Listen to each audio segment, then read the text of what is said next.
Alright, so last week I watched the second Hobbit movie, The Desolation of Smaug, or I guess Smaug. I took a Tolkien class in my last semester of college, and I think we decided that an AU in the world of Tolkien is supposed to be like owl, but everyone I know just calls him Smaug, or Sauron. We don't really call it Sauron or Smaug. Whatever.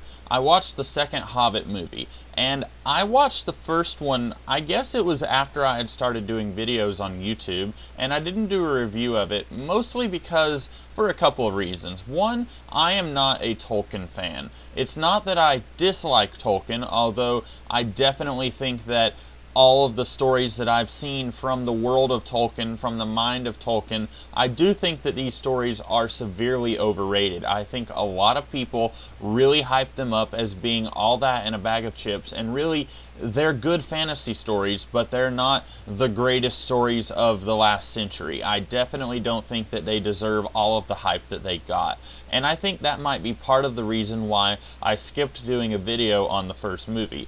That, and when you have 1/3 of a story, you don't want to review just that 1/3 of a story. It's the same reason why I don't really do reviews of single issues of comic books, because if you have a comic book that's part 1 of a 6-part story or a 12-part story or whatever, you don't want to review just that part of a story. At least I don't. I would rather have the entire story and take it on the whole and take all of the merits and all of the bad parts and take it together and review the entire story. So that's probably why I didn't do a review of the first movie. But in the long and short of it, I didn't think much of the first movie. It's not that it was a bad movie. This is the same as me saying that I'm not really a Tolkien fan. I'm not dissing the movie. I just wasn't as excited about it as everyone else was. I knew people who went to go see this at midnight and then came home at like 3 in the morning. I saw YouTube videos of YouTube reviewers who did that,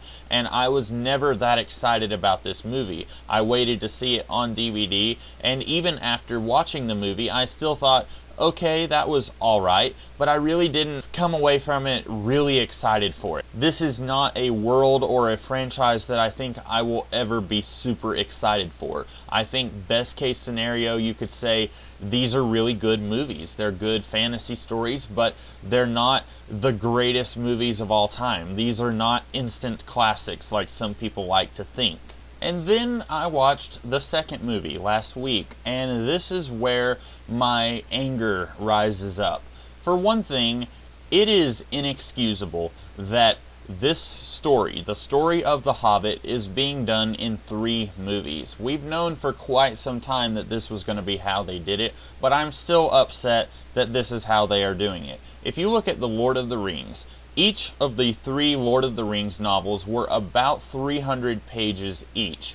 And then each of the Lord of the Rings movies, the live-action movies done in the early 2000s by Peter Jackson, each of those movies were about 3 hours. So 1 hour for every 100 pages, roughly. So a 300-page novel gets turned into a 3-hour movie. That makes sense to me. So even though there are scores of people out there who are upset that one tiny little thing or one very minor unimportant character does not get used in the movies, I can understand why they wouldn't go that far, because you're trying to adapt something like 1,000 pages of story over the course of 9 hours, and you're still going to have to cut stuff because you don't have room for everything. Not to mention, the movie is not the same medium as the book, so naturally you're not going to do the exact same thing that the book does. Well, then you get to The Hobbit. The entire story of The Hobbit is about 300 pages, and it is being adapted into 3 3-hour movies. That is inexcusable. There is absolutely no reason why any director would need 9 hours to adapt 300 pages of story. And if you watch the second movie, it's pretty obvious that Peter Jackson is really just trying to kill time here so that he can make 3 movies so that he can make more money. The first movie, I didn't feel like it was that noticeable. A lot of people were telling me that the first movie ends roughly halfway into the first book. And I should go ahead and point out I haven't read The Hobbit. My sister has read it, and I was watching the movie with her, and so throughout watching both of these movies, she would say things like, oh, they did that differently, and oh, they did that differently. And I've talked before about how I don't care if a movie does something differently than the book. I mentioned that earlier in this video even. But when you have half of a 300-page book that is adapted across a 3-hour movie, and then the other 6 hours has to adapt the rest of that 300-page book, that is inexcusable. Now let me talk about some specific things in the second movie that I did not like, and then maybe you can kind of get an idea of what I'm talking about here. Number one, in the book, as I understand it, the necromancer was not a very important part of the book. Now, I knew that even before my sister had read the book, but basically what happens is, near the end of the book, there's a big giant war near the mountain, and then Gandalf comes in after the war is over, and Bilbo says, hey, where were you? And he says, oh, me and a bunch of other wizards were fighting the necromancer. And that was about all that you knew about the necromancer, that Gandalf was fighting him while all this other stuff was going on. Now, I understand that when you're making 9 hours of movie, you're going to need to use every single bit of the book that you can, and in fact, you're probably going to need to stretch some stuff out so that you have enough material to fit into 9 hours of movie. I understand that. And I am not upset that the necromancer is getting like 30 minutes or an hour of footage across all of these movies. I don't mind that, especially since it seems that Peter Jackson is tying the necromancer into Sauron. I remember when I took my Tolkien class in 2012, we weren't really sure if the necromancer was meant to be Lord Sauron. There were about half the people in the class who were saying, yeah, that's Lord Sauron, and the other half of the class was saying, no, it doesn't really look like that's Lord Sauron. If you read the Hobbit and then you read The Lord of the Rings, it doesn't seem like these two characters are exactly the same character. So we could not reach a consensus on that in my class, and I feel like it's okay if Peter Jackson takes some liberties there. But then you have some other things. For example, this movie decides to throw in a brand new character. I don't even remember her name. She is a wood elf from the forest. She is played by Kate from Lost. I'm just going to call her Kate from Lost. This movie introduces her. She was not a character in the books. Now, I've seen some people suggest that, oh, Peter Jackson is just trying to create more strong female characters for the world of Tolkien. And if you've read The Lord of the Rings and The Hobbit, basically the only strong female character is Eowyn and maybe Arwen, which in the books, Arwen doesn't even play as much of a role as she does in the movies, so really it's just down to Eowyn. I don't mind if a director says we need more strong female characters, but that is not what Peter Jackson is doing. The only reason that Peter Jackson is adding Kate from Lost into this movie is to pad out this movie so that he can have 3 movies. If you took out Kate from Lost, if you took out Legolas, neither of which really add anything to this movie, I might add, if you take out those 2 characters, you could very easily do The Hobbit as 2 movies. Probably you could do it as 1 movie if it was about 3 hours long. I think one of my big problems with all of the Tolkien-related movies is that they are so bloody long. Each movie is about 3 hours long, and after I'm about 2 hours into a movie, I'm usually ready to call it quits. I could easily have an hour removed from each of the Hobbit and Lord of the Rings movies, and I would be good to go. But when all of these movies are 3 hours long, and Peter Jackson wants to make 3 3-hour movies out of 300 pages of text,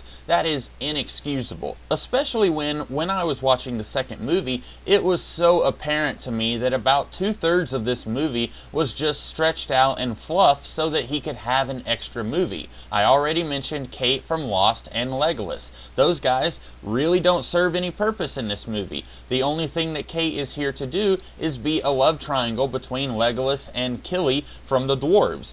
I really don't care. I know that nothing is going to come of this love triangle. I know that she's not in the Lord of the Rings movie, so if she gets with Legolas, it must not have been that important of a love story. And if she gets with Killy, again, I don't care because we don't know what happens to Killy after this movie. My sister says, big spoiler here for you guys who haven't read The Hobbit, but Killy dies in the Hobbit book. So if this movie decides to go ahead and stick with the book, at least as far as it is able to without deviating further like it did in this movie, if it decides to stick with the ending of the book, then I really don't care what happens to Kate from Lost, because either of the guys that she could potentially end up with, I really don't care. If she gets with Legolas, something has to happen to her in the 60 years in between The Hobbit and The Lord of the Rings. And if she gets with Killy, I still don't care, because we don't know what happens to these two guys after the Hobbit movie. Getting back to how this movie stretches out scenes that really don't need to be as long as they are, and adds scenes that really serve no purpose in the movie, we have this extremely long, extremely unnecessary big fight scene between all the dwarves and the dragon inside the mountain. This one was especially egregious because in the movie itself, they mention at least twice that the only way to kill this dragon is with a black arrow. They mention this at least twice. Now, a long time ago, when I was a little kid, I saw an animated version of The Hobbit, so I knew even back then that they were going to kill the dragon with the black arrow. And then watching this movie, I knew that that was how the dragon was going to be killed. So watching this movie, I felt like this whole fight scene was just completely unnecessary. All it does is make this movie about 3 hours, because that's how long all the other movies are. And you might be saying, okay, but if you haven't read the book and if you haven't seen the animated Hobbit movie, then you're not going to know that the black arrow is how the dragon dies. I call baloney on that, because at least 2 or 3 times in this movie they mention that the black arrow is how the dragon is going to be killed. That is the only way that you can kill the dragon. So during this big, huge, unnecessary battle sequence between the dwarves and the dragon, when they are spilling hot molten gold on the dragon, I find myself saying, that's a little bit like Alien 3 and Terminator 2. I don't find myself saying, oh boy, I hope they just killed the dragon. You know why? Because this movie has told me 3 times that that is not the way that you kill a dragon. I don't understand why this movie felt the need to end on that big, huge scene when it's just a complete waste of time. We know that the dragon is not going to die this way. We know that the only way that you can kill the dragon is with the black arrow. I don't understand why this movie thought that it needed a big, huge battle scene. I guess because this is from Peter Jackson and that's what he's known for. He's known for these big, huge battle scenes that everyone loves and drools all over. You know, I've spent a lot of time complaining about what you might consider to be minor things about this movie. It's too long. Well, I'm probably the only one who thinks that, because everyone else in the world eats this stuff up and doesn't complain about the length. The unnecessary drawing out of scenes that don't need to be that drawn out. Again, I'm probably the only person who this bothers, considering this is a big thing that I hate in comic books,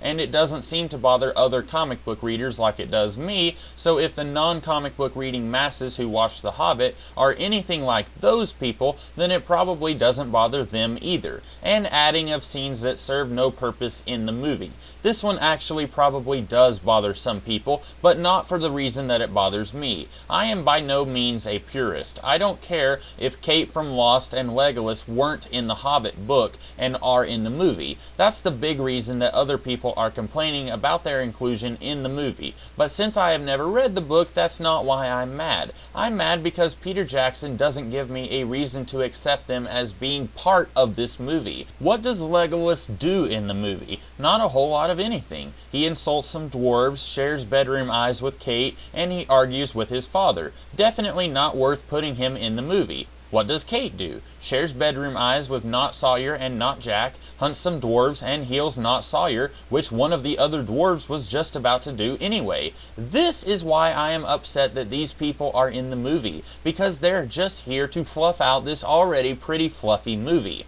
Overall, I just don't care about anything that happens in this movie. You have something like 16 main characters here, and a grand total of 3 of them actually have something to do. That is inexcusable. And the problem is, there is no way that you can fix this. If you get rid of 9 of the superfluous characters who don't have anything to do, the Tolkien purists are going to be upset that you got rid of characters who were in the book.